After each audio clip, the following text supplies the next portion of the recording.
আল্লাহর নিকটে সবচেয়ে প্রিয় বান্দা কে জানেন? আল্লাহর নিকট সবচেয়ে প্রিয় বান্দা হচ্ছে ওই ব্যক্তি যে বেশি বেশি মানুষের উপকার করে।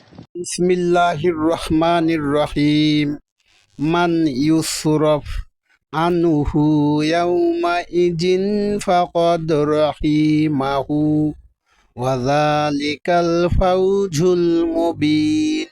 সেদিন যার থেকে আযাব সরিয়ে নেওয়া হবে তাকেই তিনি অনুগ্রহ করবেন, আর এটাই প্রকাশ্য সফলতা। আল্লাহ অন্যান্য আয়াতও বলে দিয়েছেন যে জাহান্নামের আগুন থেকে যাকে মুক্তি দেওয়া হবে সেই সফল কাম। অথচ এই মূর্খ লোকটি বলতেছে যে আল্লাহর কাছে প্রিয় বান্দা হলো ওই ব্যক্তি যে ব্যক্তি মানুষকে উপকার করে। আরে ওটা তো একটা অংশ মাত্র।